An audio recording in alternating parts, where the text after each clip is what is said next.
ធានទី1អាដាមអនុប្រធានទី2សូមគោរពសមាជិក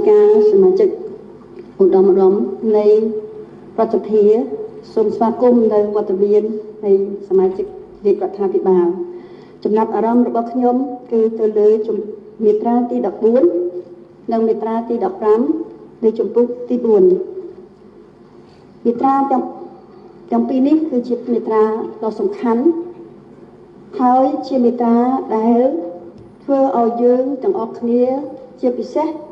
ជូនទៅដល់គណៈកម្មាធិការគ្រប់គ្រងគ្រោះមហន្តរាយថ្នាក់ក្រោមជាតិអាចចាត់វិធានការ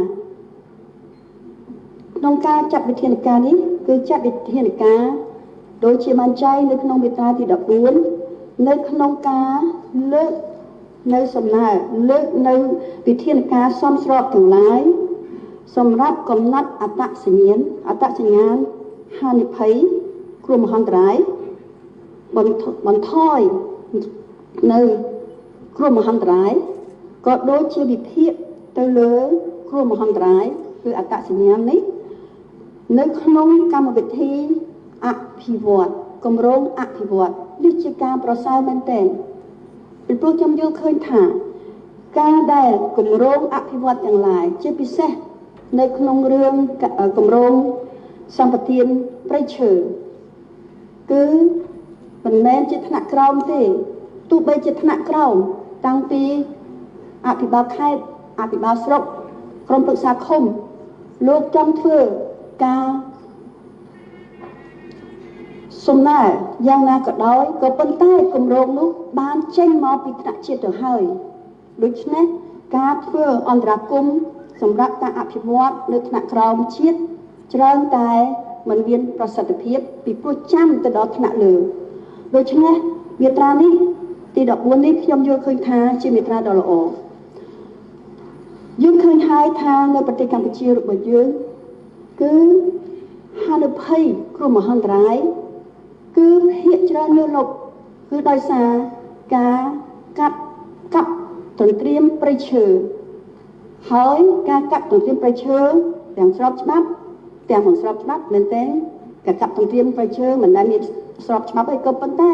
តាមរយៈការសម្បទានឲ្យមានពីរាជរដ្ឋាភិបាលឲ្យមានការកាប់ព្រៃឈើនោះទៅជាការស្របច្បាប់យើងឃើញថា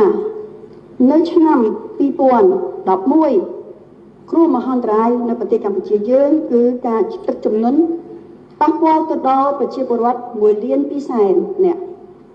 2013មកទៀតហើយ1,800,000 2014ទៀត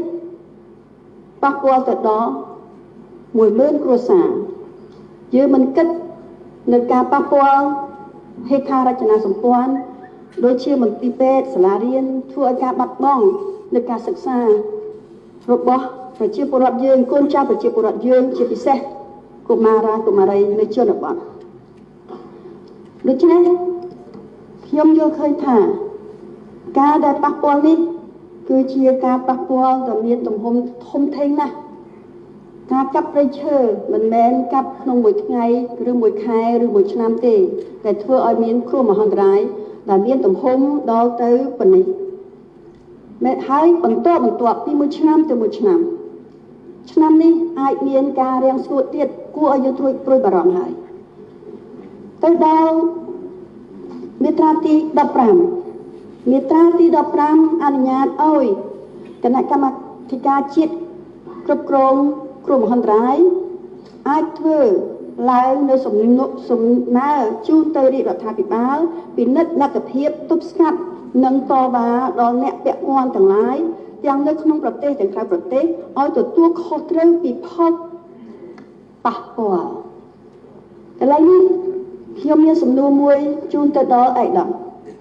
សំណួរនេះខ្លីទេខ្ញុំចង់ជំរាបសួរឯកឧត្តមថាច្បាប់នេះចេញហើយ